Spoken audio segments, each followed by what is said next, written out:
Welcome to Nobody Told Me That, your source for candid business talk and stories. Your host is speaker and author Teresa Duncan. Sit back, buckle up, and hang on.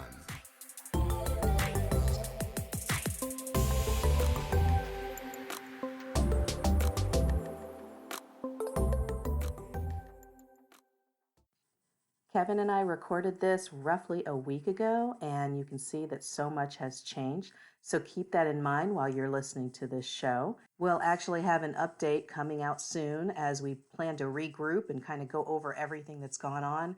There's been a lot of recommendations, not mandates, but recommendations about whether or not you should stay open. My Facebook page has a list of them via state, but also the ADA, who, of course, is the big one. They have a recommendation for 3 weeks, closing for 3 weeks. I think a lot of us are planning on being closed for much more. At any rate, I hope you enjoy our conversation. We do get a little bit of fun at the end. I hope it's a welcome relief to everything that is going on around us. Okay, we are back with another episode of Nobody Told Me That. I have my constant companion and dear friend, Kevin Henry, with me. Kevin, what's up? Hello, my friend. How are you? I am good. Now, I was tempted to do this behind a mask just so you could see, because you're the only one that can see. I was tempted to do that, but I didn't, because from what I'm hearing, the masks really don't do anything. However, Exactly. that's what they're telling us. And, we're hearing a lot of weird stuff about the virus, the COVID-19. So I thought, and Kevin and I, we text back and forth to figure out, what do we want to talk about? What's the big hot topic? And of course, we have to talk about the virus. It sounds so like ominous, right? Like I feel like the virus, like zombies are rising. It does. Yeah. And I know you love the zombies, of I course, do. but yeah, they were showing a couple of images last night of planes going from the U.S. to Italy, and literally was like 10 people on this big, huge, wide body. And one of the comments was, "This is how the zombie apocalypse starts." And I thought of you whenever I saw that. But Absolutely. it does. It's definitely some interesting times, no question about it. Well, listen, I have thought long and hard about what I would do in the case of a zombie apocalypse. So if you need tips, I'm happy to pass those on, because I know exactly what my game plan is. All right, we'll I, talk about that. well, I've watched too many movies. So, okay, so let's talk about this. The reason why Kevin and I wanted to focus in on it is because we had some ripple going through the industry, which is, first of all, people in offices are nervous, patients are canceling, employees are, saying that they're not coming in because they may have been exposed. This is just a big disruption business wise. And on a larger scale, we've had cancellations of shows. The AO, the Academy of Osteo Integration, they had a meeting up in Seattle, and that was canceled. And that's a big meeting. And then, Kevin, you said another meeting canceled. Yeah, there was a DSO meeting out at National Harbor out in your part of the world, out in the Maryland area that canceled over the weekend as well. So it's definitely happening, and I think it's something that we've got to not only look at those that are canceling, but those that go on, what the impact's going to be. So the big one in healthcare was the Health Information Management System. That's a really, really big show. Now that canceled, not necessarily, well, they say it's because they want to make sure that their people are taken care of, but really a couple days beforehand, there were articles about how all of their sponsors were dropping out, like Google, Amazon, the big boys. They were restricting travel. So when the sponsors drop out, I mean, really, the organization doesn't have much choice. I mean, really, I Right. mean, how do you run a show with, first of all, no money, and second of all, nobody to draw to the floor? So then all the small sponsors are like, wait, what am I doing here? So I think they were sort of forced to do it, and I think that caused a ripple effect. Now you mentioned some non-dental, non-healthcare meetings that were canceled. What were you saying Yeah. earlier? Well, South by Southwest canceled, which was a big one, obviously, in Austin, Texas. Hmm. And then before I left Denver this weekend, there was a big IT show that was coming to the Colorado Convention Center that basically they canceled 2 days before. And some of the news in and around Denver were that people were in flight to the meeting whenever it was canceled. And so now, of course, they're there and they're having to basically get back on a plane just to go home. So I think we've got to not only look at this from our personal perspectives and how do we keep ourselves healthy, how do we keep our family healthy, but also how are we going to keep our industry healthy during this time as well, and not not overreact, but at the same time exercise caution. Yeah, and you know what? That's a good point. So let's start off with a basis here. So we are not trying to fearmonger here. We just know that this is something that needs addressing and it's going to come up a lot. And this is around the time when there's a lot of misinformation spread, which is really Yeah, unfortunate. And also on the other end of it, we're seeing a lot of memes kind of minimizing it. And the memes are funny. I'm not going to lie. The memes are funny. but but we do need to take this seriously because the numbers seem to be getting worse, and there's always the people on TV that are telling us, "Oh, don't worry, don't worry." And then you flip it over sure. to another one and it's like, "Freak out, Right. toilet paper's gone, we can't find anything." The truth is always in the middle, right? Now you have been in contact because of bicuspid. You've been in contact with some professionals. So what do Yeah. you hearing? I mean, I know you guys have to be preparing some stuff on this. Yeah, and it's one of those things that my job as editor for drbycuspid.com is to make sure that we're getting correct information out there, and it's not overreaction, but it's also not don't worry about it. So it is threading that needle between the middle. So we're going to have a big, very comprehensive. Probably by the time this gets out, it will already be up on Dr. Bicuspid, but a very comprehensive Q&A from experts on what you need to know. We've already done one on mask usage and mask shortages because obviously, dear God, people and the way that they're using masks right now are insane, and the way that they're clamoring for them as well. So I think the biggest thing that I'm trying to do is I'm not. I mean, yes, I have on CNN and Fox and the MSNBC and everything else trying to get information, but I'm going to OSAP. I'm going to folks who work with the World Health Organization saying, what do we need to be telling people? How do we help you push out your message? And I think that's the biggest thing that as a journalist I'm trying to do is take the emotion out of it and really look at the facts and potentially where we're heading with this. So one thing that has alarmed me, and I've been keeping an eye on it, is the age of who's more at risk, which Yeah, seems to yeah, be the over 70 crowd. And last time I saw you was in Chicago, Kevin, and I told you afterwards, but I had not seen you when I had gone home. My dad was in the hospital that when I was going home, so when I landed, I went straight to the hospital yeah. with another kidney stone infection. So and he's scheduled for surgery this Friday. Well, now that I'm a little concerned because Fort Belvoir, where he would have his operation, military base, they just had their first case, which it was inevitable, but now it really just kind of hammers it home. He's at risk now, and so I know they're going to be extra cautious. But there's nothing like thinking of your parents that it brings it home, and your parents too. Your parents are up there too. Absolutely. Whenever they're in their mid to late 70s and, not in the greatest health to begin with, I don't want to tell them, hey, guess what? You've got to stay indoors and tape down the windows and everything else. But because, they're going to need to get out, they're going to need to get groceries, they're going to need to go to the doctor, things like Mhm. that. But at the same time, you're exactly right. It worries me because I know the more that they're out there, the more there's a chance of catching something. And it could be the flu, it could be the coronavirus, it Mhm. could be a cold. But at Yeah. their age, any illness is something that I definitely am keeping a very close eye on right now. Well, and it could be us too. That's what kind of I'm a little, gosh, if they ever got sick because of me, I would feel so guilty. I'm still Exactly. traveling, I'm still working. What if I come home from a trip all happy, I've washed my hands, but something, God forbid, Sure. I touched my eye and didn't wash my hands and all that kind of stuff. So now I'm kind of nervous about everything, and so I'm gonna basically be spraying my dad down every couple minutes when it's he's home. it's not a bad plan. And I think you hit upon a key point right there is the fact that I'm still planning to travel. I'm still planning to go see clients. I'm still planning to live life.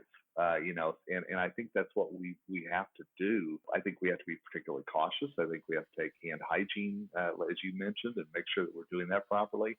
But I think if we all just all of a sudden go, oh, I'm going to just stay indoors for the next month, then that's the worst thing you can do, at least in my opinion. So ironically, if somebody had said to me, "Hey, you get to stay indoors for a month," I would have been super excited. But Yeah, if it's because of the flu, that's a whole different animal. So, could I stay indoors with my parents for a whole month? I don't know, yeah, Kevin. yeah. That's a tough one, right? You and I I, are in the same I, boat lo- on that. I love them to death, but I'll be over here in my little bubble. Good, thanks. I may put up a man cave. I may invade Norman's man cave, you know? So so let's get back to it. So you actually compiled some experts to come in, and again, Yeah, we're not fear mongering, but it seemed to me, the little reading that I did and talking with you, that we do need to start taking it much more seriously, yeah. but not necessarily, go into hazmat mode. But we got to look at the memes and laugh, but then realize, hey, there is a little bit of, there is something that we need to really talk about here. There is. And when you look at, again, let's look at two of the hardest hit countries, China and Italy. Those have been two of the ones that have been impacted the most. They are well ahead of the United States whenever it came to when the virus impacted them and what they did to try to combat it. The United States is still behind that. So logic would dictate that the way that it has been in those countries, it will escalate here in this country. And that's what I'm being told by experts. That's what I'm being kind of prepared for by experts. And I'm not saying we're all going to turn into zombies. I'm not saying it's going to be the Spanish flu or so many people pass or whatever. But I think it's something that we've got to be prepared that it's not going to just go away tomorrow. This is something that's going to be with us for a while. And it's something that me and you who travel for a living, trade shows who depend on us to travel for a living. By the time CDA and PNDC, I think by the time May and June gets here, we're still going to be dealing with this. I mean, that's my opinion, but that's also what I'm hearing.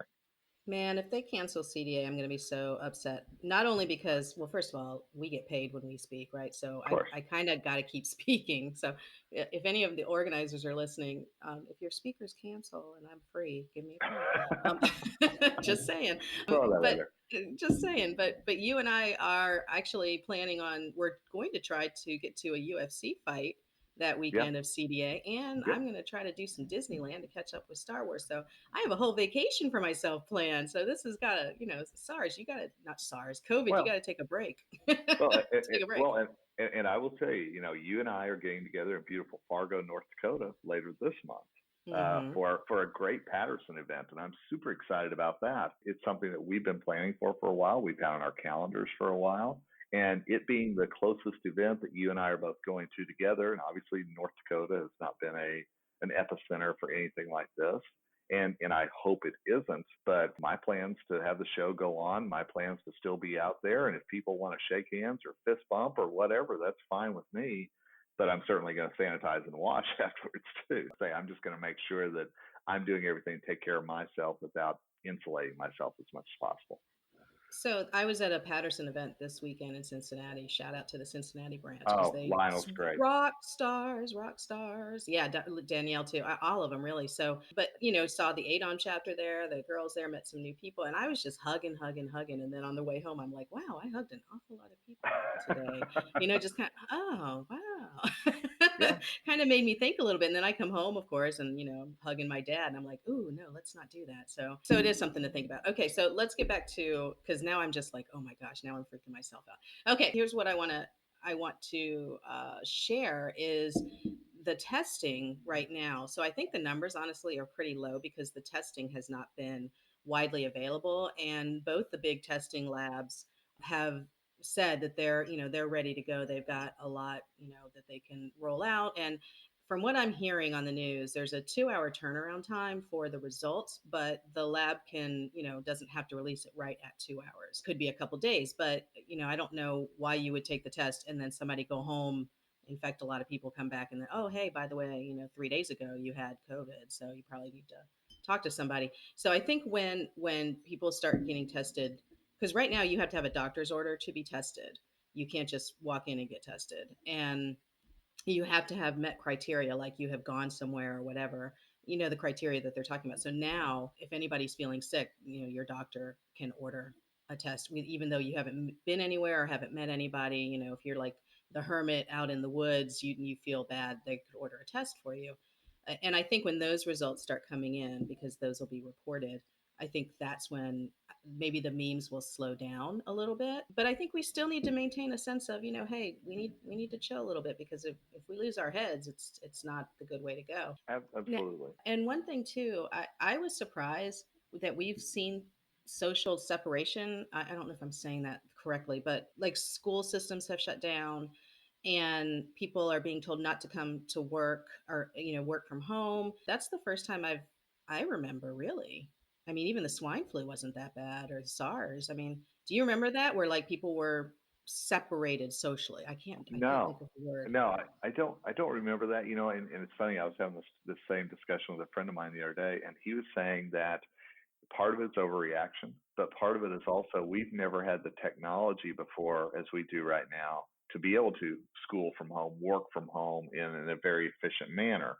And he said even back when the SARS outbreak was going on and other things that we've been worried about here in the U.S. and we never felt like we could be productive from home as we are now. So I thought that was an interesting spin on it. But I do think a lot of it is we're trying to separate ourselves, obviously, from society. But does that mean, and you and I were talking about this before we went on the air, does that mean that you're not going to go to opening day baseball? Does that mean that you're not going to go to a dental meeting? Does that mean that you're not going to go to a UFC fight? I mean, it's interesting to see how much we as a society are going to be pulled back by either doctrine or by our own means. So wait, you're down in spring training right now. I Are am. you seeing anything crazy? Where are you again? So I'm in Phoenix. So those of you who don't know, I cover the Colorado Rockies baseball team and run one of their official blogs. So this week I'm splitting dentistry and baseball, which is never a bad thing. But I will tell you, I did some interviews yesterday and shook hands with one of the players after great guy, Ryan McMahon, who's their second baseman. He and I shook hands yesterday with Bud Black, who's the manager. And I thought it was real ironic. After I did the interviews in the morning, then I'm on Twitter and I'm looking at some of our, shall we say, competitors.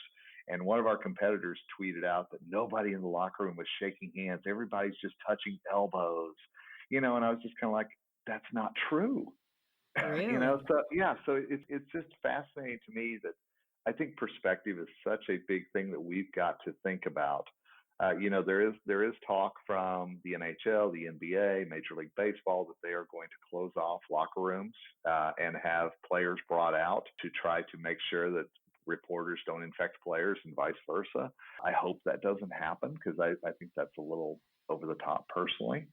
But yeah, this is going to impact dental trade shows. It's going to impact gatherings. It's going to impact movie theaters. It's going to impact airlines. I mean, we're really talking about how much people protect themselves is going to impact our economy. And I think we're starting to see a lot of that just, with what's going on this morning with the stock market and a lot of things. Well, I was on Reddit yesterday, and I was on a travel thread, and they were talking about how they were getting cheap, flights like crazy, and so it's kind of tempting to book a vacation, but yeah, we really shouldn't do that.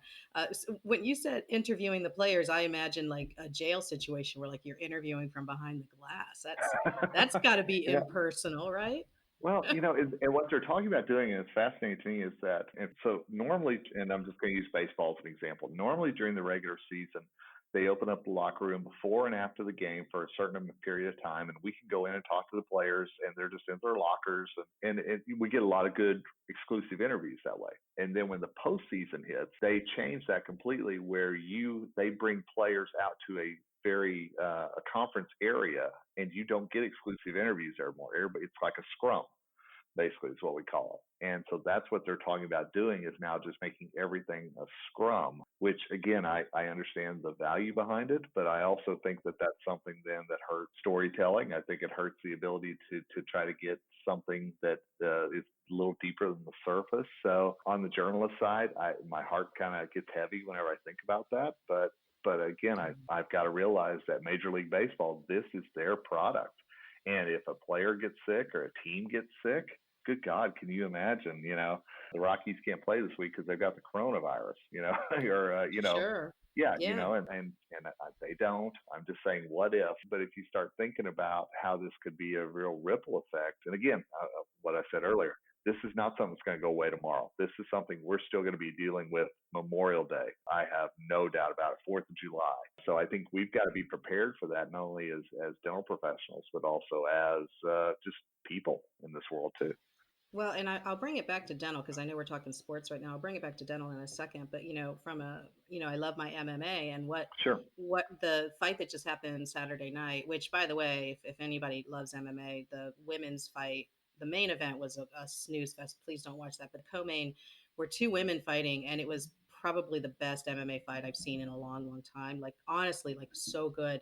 And the champion, I won't say who wins, but the incoming champion was is from China, and she had left her training camp real early so that she could beat getting out of China, because she saw this coming a long time ago. Her camp got her out of China very, very fast, but there were still quarantine concerns for her, and that would have been a big hit to the card. And we've got two huge fights coming up in a little bit, and if they don't go off, that's a huge loss of revenue, not just Sure. for the UFC, because we always think, oh, the big corporations can absorb it, but the fighters put out a lot of money for camps, and so there's that. Absolutely. And same thing with your baseball players, and thinking of the trainers, I'm thinking of the people who work the stadiums. All of those people, that impacts their pay. So Yeah. it's a big, big ripple effect. And then also, just the travel industry, so many of our offices work with big companies. The Deltas. I'm thinking of Minnesota. My gosh, what if Delta posts huge loss and has to lay off people in Minnesota? They're Delta employees, so it's going to be, yeah. You're right. So now I'm starting to fearmonger here. I need to stop. You Well, need to pull me yeah. back when I do that. No, but I think it is something, just here's just a real quick example, and then absolutely let's switch back. So my wife was down here with me for the start of spring training. She went to one of the games with me, and of course, I have a press pass, so she sat out in the stands. The cheapest ticket to go to the game was $30, and that was like to sit in the grass. I know. Wow. Yeah. And so she had a beer, Hmm. she sat in the grass, she parked. So that's $50 right there, just from one Right. person. There were 12,000 people there that day. So, Wow. think about if they'd said, no, we can't have any crowds. Just the loss from that one game and that one thing. And I think that's whenever you start getting a little bit nervous about the economic impact that this could have, on our world, honestly. Yeah. I mean, can you imagine playing in front of an empty arena? That'd be like us speaking with nobody in the audience, just speaking. Absolutely. Well, How the energy is so off, right? so I don't know if you remember when the riots happened in Baltimore Oh a yeah, few yeah. years ago. Yeah, yeah. Hmm. So the Orioles were scheduled to play a game that day, and the Orioles Park is not far from where all that happened, Mm-mm. and they played the game without letting anybody in except for media. And I Wow. remember they did some recordings of that game, and you could hear the players talking to each other. I mean, it was a really surreal thing. But Wow. Wow. that's what's going on right now in Italy with their soccer matches. You and I were talking about China. I think you said there was an MMA fight that happened without any spectators. Yeah, in So Singapore, one of the larger, one championship they made a empty arena. I mean, empty arena, and I'm sure you could hear everything. So yeah, crazy times. So let's bring it back to dental. I saw something on Dental Hacks. I saw a post on the Dental Hacks Facebook group, and shout out to my friends there. I think it was Rick Ferguson, was saying that he uses face shields, and there was a lot of good responses on there. So I just wanted to bring it up because I thought it was a really good suggestion to people who may not think of that. But we're having a run on masks, which of course, we know. Face shields, he put up a graphic where the face shield actually protects you from more spray, which we know that inherently. It's just that face shields are hard to work with. I mean, they're very difficult to work in. But, when you take a look at COVID-19 and you take a look at the spray, when he put up those pictures, the spray, I'm thinking to myself, I want to call my doctor and be like, hey, let's order you some face shields and let's get this going. So I'm just going to say, for the doctors out there, hygienists, you might want to see if you can get some face shields, because if this keeps going, and patients are coming in because they're not worried about it, let's first of all, we have to protect our employees, so you might want to do that. Kevin and I thought that we would talk about, how would this impact a trade show, like what goes on in a trade show. And so we're going to get into that in just a second. But Kevin, your experts that you interviewed, is there one or two takeaways that you can share with us, and then they can get the rest of it on your site? yeah. I think the biggest thing is that you have to know that there are mask shortages out there. I think that you have to be aware that and you brought up a good point just a moment ago, that wearing a mask isn't exactly going to keep you safe. It could help, but a lot of experts are coming out right now and saying that civilians don't have to wear masks. But one of the scary things that I'm hearing a lot, and that our friends at OSAP wanted me to really get out there, is the fact that dental professionals are now starting to not change their masks because they're afraid that they're going to run out. And so they wanted me to emphasize to people, these are still single use items. Do not keep them on for a morning and then switch, because that's happening out there. And again, part of it is the fear mongering that you and I have talked about. So please, if you're listening to this and you're reducing your usage of masks, that could actually, of course, be worse than trying to protect yourself from the coronavirus. So still use common sense, still use the same infection control rules that you used a year ago. I promise you, you're going to do yourself a disservice and your patients a disservice if you are just trying to hoard masks and keep them on for a longer period of time than you should. Well, I'll share with you what one manager was telling me. I was talking to her right before I went over to the Patterson event, and she was saying that she realized that her team was taking masks home for her family members and all Oh that, yeah. right? Yep. So Yep. now she has the boxes of masks in her in her room, her office, and in the morning she distributes as many masks as they have for the appointments plus two extra. Mm. And she's doing that because, and at first it sounds really draconian, right? But there is a shortage and she doesn't want to be that office that isn't protected. Patients come first, and she's right. She has a point. I mean, it sounds awful, but let's be honest, that's a good way to control your mass, right? Because they will Sure. walk out the door. My nail girl, she's a good friend of mine. She texts me. She's like, "Hey, you got any of those masks?" Yeah. I was like, it's like, no, no, I don't actually. Well, yeah, just go on eBay, go on some of these short sale sites and look at what people are charging for masks or even crazy as it is, sanitizer right now. It's insane. So Norman was involved in beekeeping for a while. That's one of his hobbies, and I have a full beekeeper suit, and so I'm happy to rent that out to anybody who would Nice. like to do anything in a beekeeper suit. So Norman doesn't know this, but happy to rent it out. So it'll Hey, get it why out of my not? garage.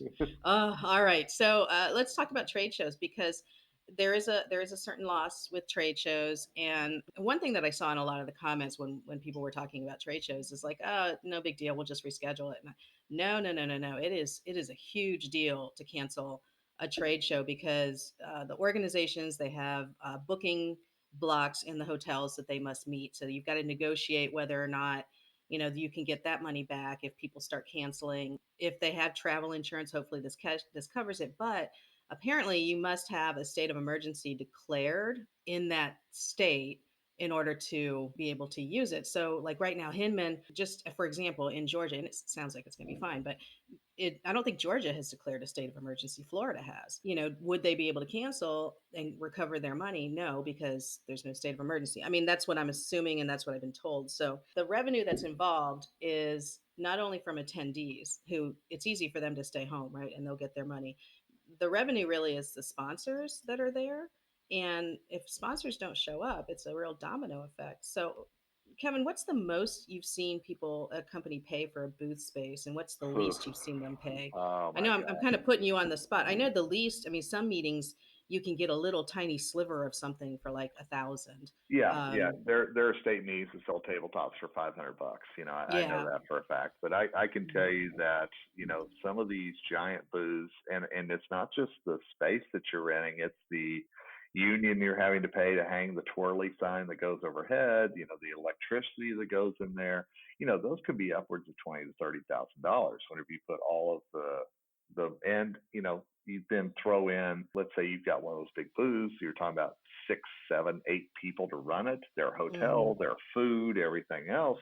you know the amount that companies put out to exhibit at trade shows is crazy whenever you really look at all the costs associated with it. I know that one of the big issues is like you said, the union. I was really, let's peel the cover off of that for a second because I don't think people realize like how much it costs to actually have a booth. Like somebody is paid to empty your trash can at the end of the day, and Yep. you cannot in the booth do that, right? No. Somebody it comes and hooks up your electricity and puts your carpet down. You cannot do that. And if you do, it's a breach of your contract because the unions that are there, they control all of that. Company has one of those pop-up booths, they can't necessarily set that up. They have to contract with a union person to do that. So there's a lot of money involved in order to, and even for the small company. So it might be 1,000 to get a booth, for example, but then you're paying a couple thousand in cost to be there. So it's a lot of money. And the tchotchkes, my goodness, the tchotchkes that they come out with, that people just walk by and swipe, that's that's money too. It all adds Yeah, up. It does, and I think that that's what you just said is something that trade show attendees need to realize is that I understand it's not always comfortable to walk the trade show floor and be sold to and everything else, but without those exhibitors, that trade show doesn't happen. Your CE that you're taking doesn't happen. And so I think you've got to take a step back sometimes and go, these people are putting out money to make sure that I get education. And from an exhibitor standpoint, that's what they're hoping that you realize so that you will come into the exhibit hall because they're doing everything they can to at least educate you on what they have to offer. And part of that is them giving money to educate you on when Dr. Christensen or Teresa Duncan comes to town to do a lecture. And I know you probably have noticed that some of the courses, are being moved to the convention floor.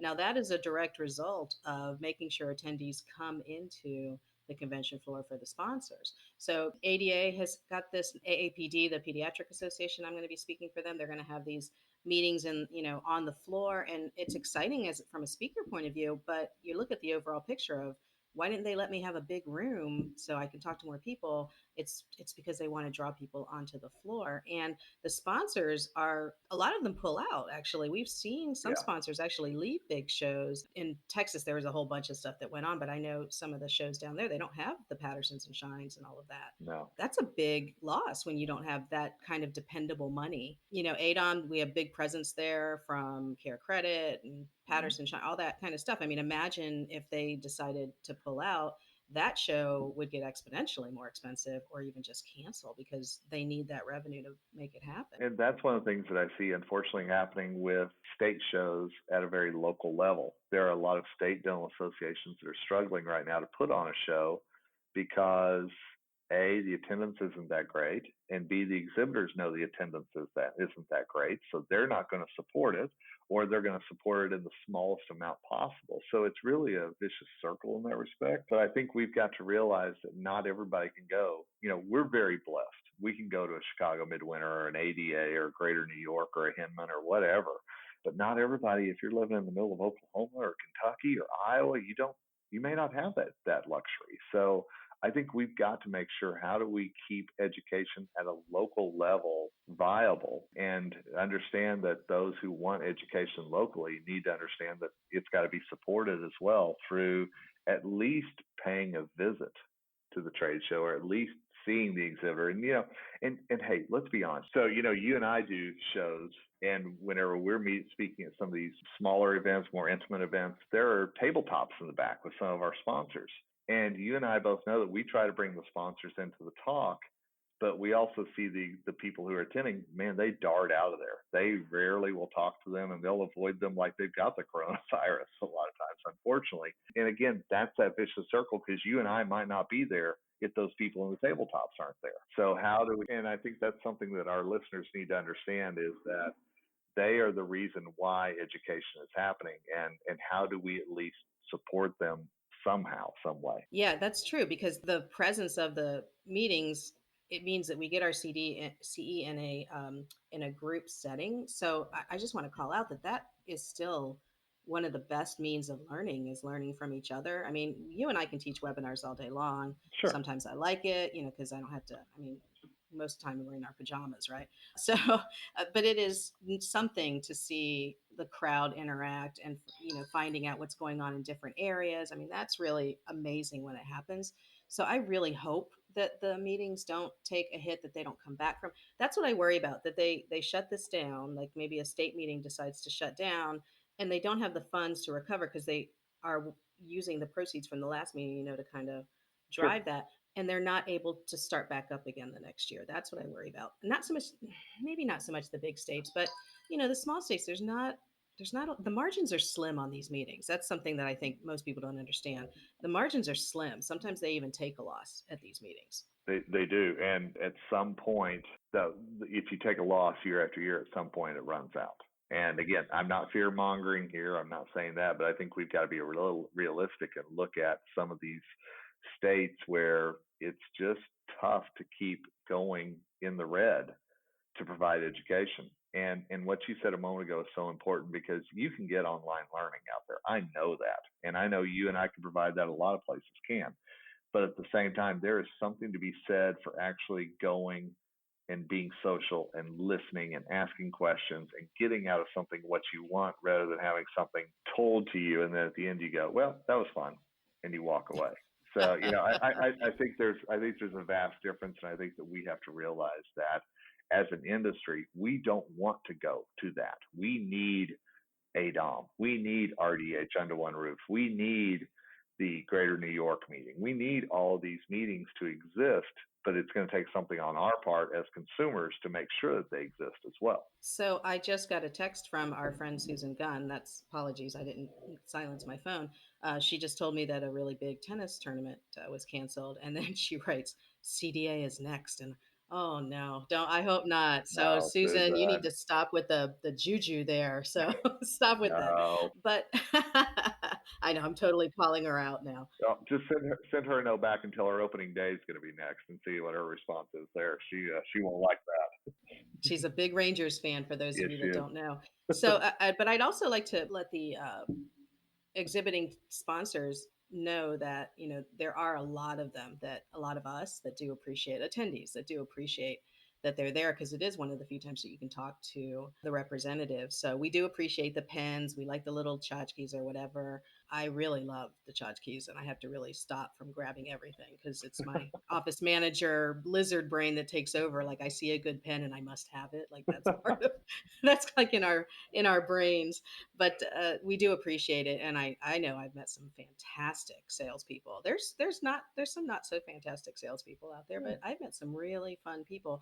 We have a pretty big road family Yeah, with all these reps, honestly. So okay, so let's go into the offices. So let's go deep into the offices here. When a patient calls to cancel an appointment, I just want to give some tips here. I wouldn't make a big deal out of it. I know we start kind of rolling our eyes or whatever, and we start doing this whole, it's really not that bad. And I've heard that from, there was an attendee on Friday that was telling me that she's telling the patients that, it's really not that bad. We take universal precautions and all that kind of stuff.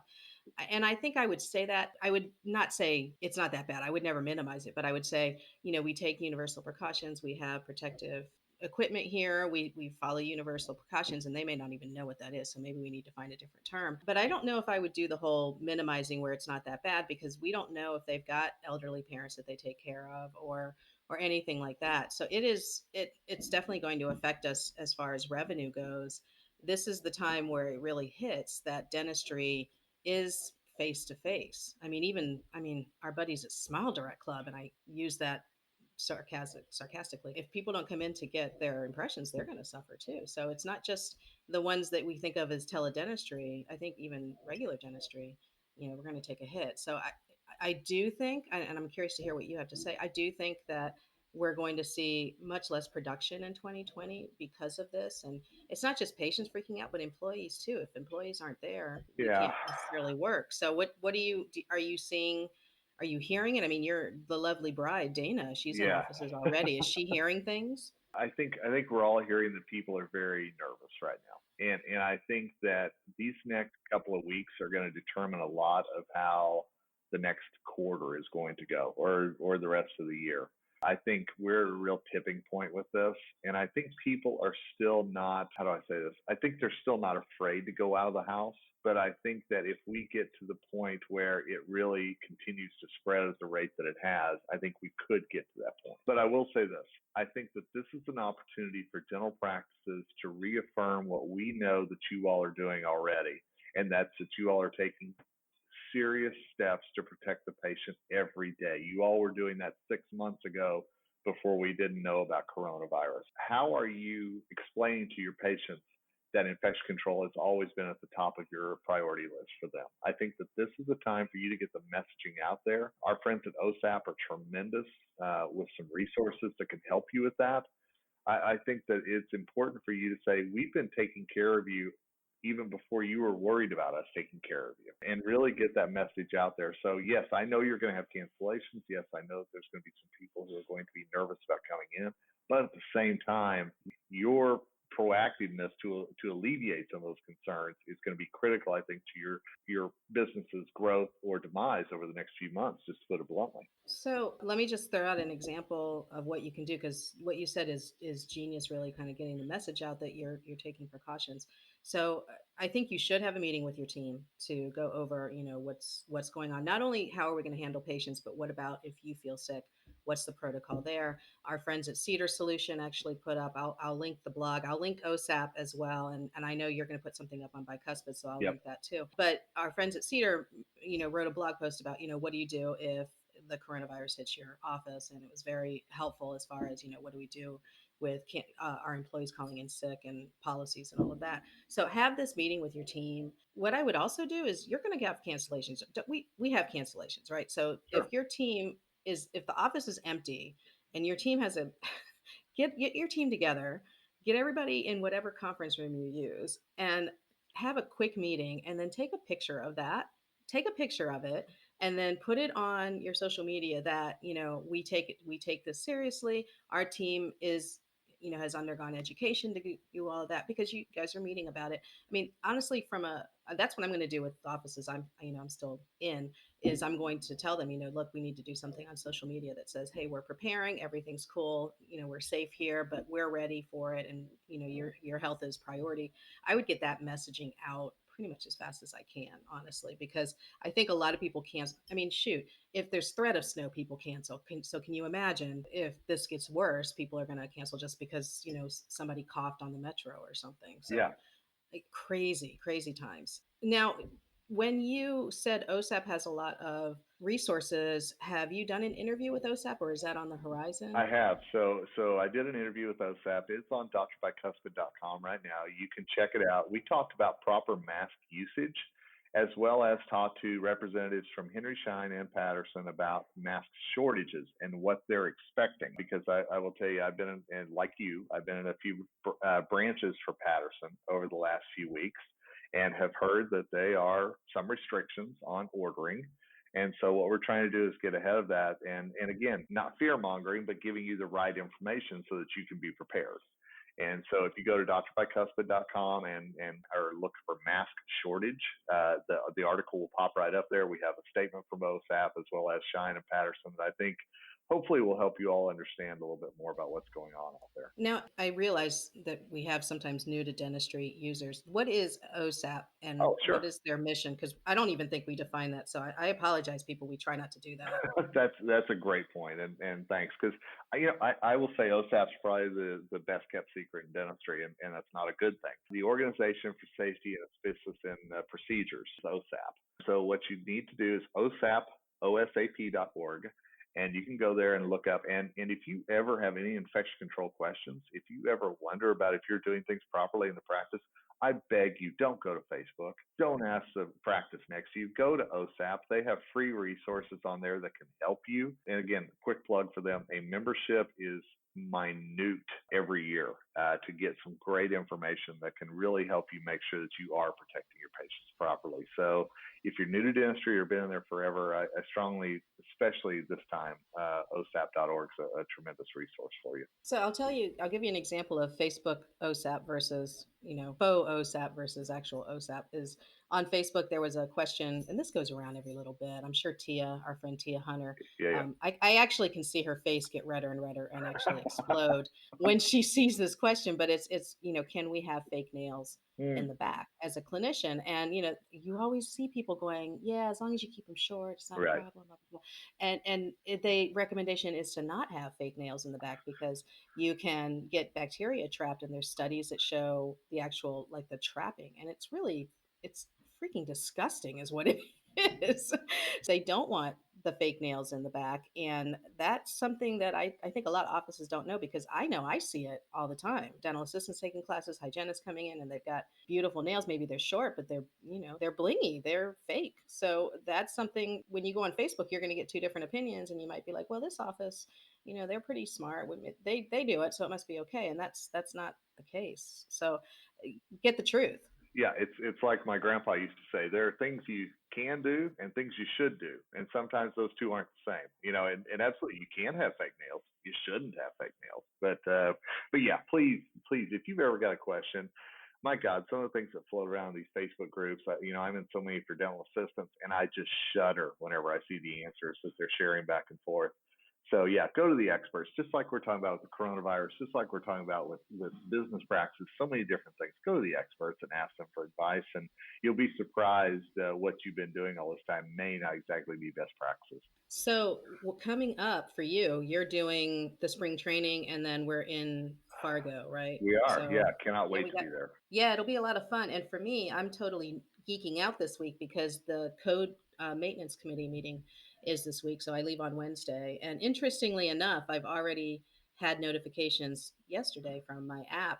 And I don't check in until Wednesday, and I'm already getting notifications to check into my hotel, which they don't usually send it that far Oh, that's ahead. So, interesting. Yeah, yeah, so I'm wondering if they're trying to get me to lock in so that I don't cancel. I bet. Yep. Interesting, right? So yeah, but the code maintenance committee meets, and I know for my insurance nerds, I'll have some discussion about that on an upcoming podcast. There are things I can't like say because they get really antsy about that, but I can definitely give you the tone and the gist of what's going on. And next podcast that I'll do, I also have been talking to some doctors about class action lawsuits against Delta, and I can't tell you at Chicago, man, at the Chicago Midwinter meeting, I can't tell you how many dentists came up to me and said that they had listened to the podcast, about the Delta lawsuits. But not only that, they said that they have been talking to lawyers and law firms about their own class action lawsuits and asking me for advice. Do you know anybody who's doing this? And I don't. So, I can try to point you in the way, but I'm really not the best person to call if you're looking to do that. I would say the State Dental Society, or if you are a CPA, if you have a CPA, probably get in touch with them. Just somebody more professional than me would know who's filing lawsuits. But I was shocked. I want to say like 12 to 15 doctors asking Wow. me about this stuff. That's a lot. That's a lot. So, and I actually talked to more doctors this past Chicago Midwinter than I did managers because about this topic. The doctors are pretty upset. And are you hearing any of that, or is the lovely bride hearing any of that? Some of it, yes, but it's kind of mumbled rumblings, shall we Hmm. say? But I think that and this is something personally I'm keeping an eye on. Let's say that we start our economy takes a hit from this, which means our industry takes a hit from this. All of a sudden, we're all trying to find different ways to make revenue, different ways to make our business stronger. I think that's when you could see something like this really come back to the forefront, roaring. Just a thought. Well, there's two ways of looking at that. Will dentists go, well, screw it. I need patients in the seat and sign up for more Yep. plans, or, decide not to do it. Or you'll have, doctors saying, I need to seriously cut back on losing money. Now's the time to pretty much go bare bones, or, real, real low. And one Yep. doctor did tell me that. He said he decided to go out of network, and he was really funny because he said, a lot of my staff is new. Only two of them are long term. So it's not going to kill me to downsize. And I couldn't help it. I cracked up, but then I thought, geez. I know. but but he's like, it's not going to kill me. So it was really funny the way he said it. So I was like, man, I hope that if I worked for him, I would hope I would be on his good side, right? No kidding, But he please. but he did, he said it's going to be tough and it's going to be different, but he's looking forward to seeing less patients but having more revenue. And he's made peace with the fact that it's going to be a difficult road, but he's willing to do it. So, Hmm. and I think we'll talk about more about that in a future episode, because I think I'm going to hear more at the ADA about some of these Yeah. mumblings or rumblings. And as always, I like to bring it to the listeners and to you. So, is there anything else that we need to talk about? Because we just, again, it's almost an hour, I and know. it just flies. I'm just going to sum up my feeling on this is that it's very similar, and stick with me on this thought here. This is very similar to me after 9/11 happened. There were a lot of people who said, I'm not going to fly, I'm not going to do this. And that's whenever I always said, you know what, whenever we hole up, that's when the terrorists win. So I was very big on getting back out there and making sure that our economy stayed healthy. And this is how I'm approaching it as well. I'm still going to North Dakota. I'm still going to CDA. I'm still going to PNDC. I'm not going to change my travel plans or anything else unless I'm forced to. But if I'm signed up for a meeting right now, trust me, I'm going to be there, because I think that's what we have to do as an industry, is that we have to not retreat into the dark hole and say, oh no, what if? Because I think Mhm. I think anytime you live by what ifs, it'll kill you. So Yeah. yeah. So that's my 2 cents as I wave the flag and get back out there. So I agree with you, and I hope the sponsors realize that we need you at these shows. You can make it, please do. The attendees, I think you are going to see people drop out a little bit of the shows, but I think the vast majority of healthcare providers, we know the truth, and we're okay. I mean, we do the universal precautions. We're Sure. okay. I mean, Yep. honestly, nobody's going to stop going to the store. We have to do these things. This is life, right? So that being said, I wanted to end with a Netflix, or not a Netflix, a TV recommendation. So Ooh. because we always try to lighten things up a little bit. There is a show on. This is my sci-fi here. There's a show on. I think it's either Epix or HBO. It might be HBO. It's called Avenue 5, and it stars Hugh Laurie. From Hmm. oh goodness, what is that? Uh, from House. yeah, House. Jeez, Yep. House. My goodness. So he's in there, and it's a sci-fi show that's just totally off the wall, wacky, like just crazy wacky. Jack Black is in there. It's just funny. So I highly recommend that quick show to watch. And War of the Worlds is on Epix, I believe, and it's a Oh, series. They've turned it into a series, and if you like sci-fi, they're it's very interesting. I'm actually really enjoying that. So I wanted to throw that out for the sci-fi edition of What's Teresa Watching Nowadays. nice. Wow. Anything from you? Okay, so you go sci-fi and things like that. I'm gonna go reality show, love everything else. So I'm a big Temptation Island fan. I cannot wait for Mm. season 3. Well, last night my buddy and I binged the first 3 episodes of Love Is Blind on Netflix, and Oh, that Noah was talking about that. Noah was that talking about that. quite interesting. Quite interesting. You What do go in. you mean? Quite interesting. So so so 10 men, 10 women. You go into these pods and you talk to somebody on the other side. You don't know what they look like. You can ask them questions and everything else, but you never get to see them. And then during the 10 days, you can decide if you want to ask one of them to marry you or not. So they put these people who are ready to get married on opposite sides. And then, of course, so we just got through last night. I think 6 of the 10 got engaged, and so now they've actually seen each other, and now they're like spending their first time together.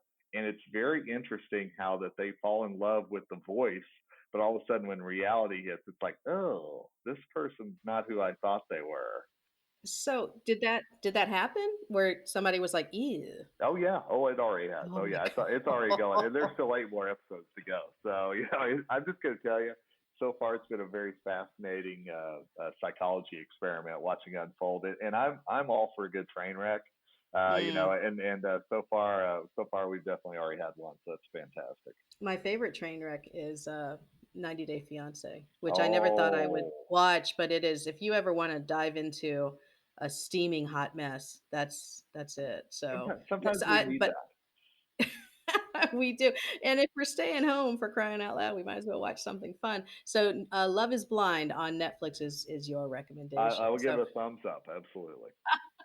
excellent, excellent. Okay, so let's go ahead and wrap this up. I always appreciate the time Kevin and I both do that you spend with us. I will have all of the stuff that we talked about, all the links, OSAP and bicuspid.